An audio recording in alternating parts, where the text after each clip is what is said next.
This is an intumescent cataract posted for phacoemulsification, and initially after I place my 2.8 millimeter incision and 2 side ports, I go ahead and stain the anterior capsule with trypan blue, which I expel with 2% HPMC.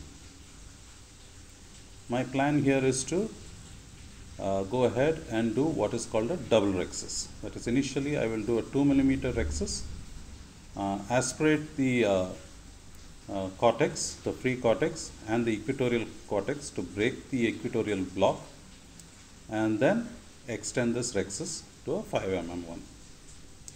So since I could not complete with my, could not have a good control with the cystitome, I went ahead, put some more HPMC and completed my 2 mm rhexis with a Utrata forceps. Once done, I started aspirating the cortex from within the bag with the Simcoe cannula, and I am trying to rotate the nucleus as well.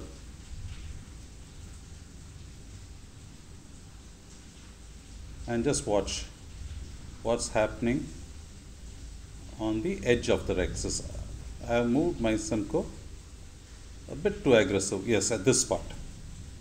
And I have actually got an Argentinian flag, which I still haven't noticed. Now I have noticed it.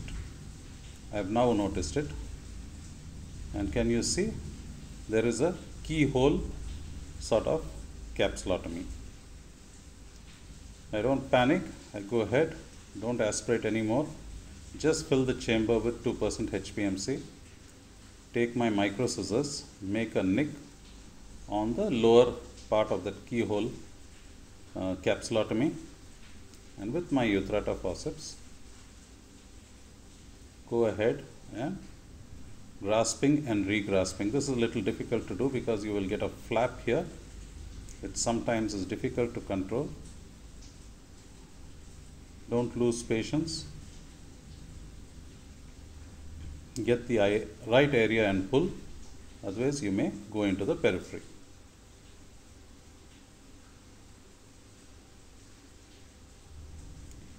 This is all completely unedited, just to show how difficult it can be.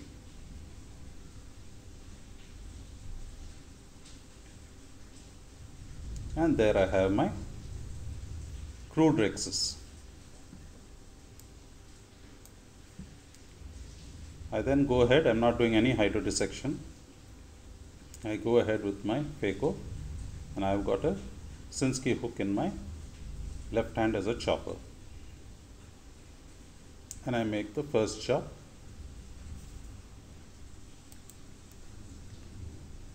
And I am slowly bringing out the nucleus. I don't want to do too many chops within the bag, for fear of this tear extending all the way across. It's a very soft nucleus, so I don't have to be very worried.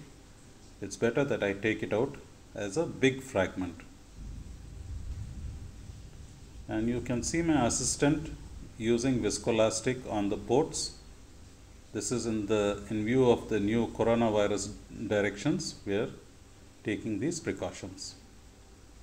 Once the nucleus is out, I go ahead with my bimanual to remove the cortex. Be very careful in the area of the tear. The other areas is pretty simple to remove. So even if you leave some cortex in that area, it doesn't matter.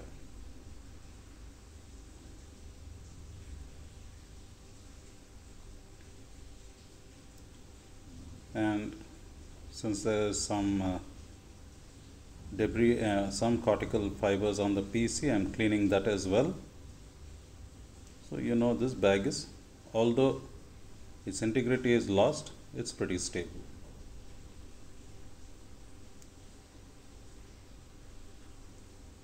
Once I am sure everything is clear, I go ahead, put in HPMC, and very carefully inject a single piece hydrophobic lens within the bag. The key part is not to orient any of the haptics in the axis of the tear. So I first put in my trailing haptic within the bag and slowly tuck in the other haptic by using two dialers, and I made sure that the haptics are not in the axis of the tear.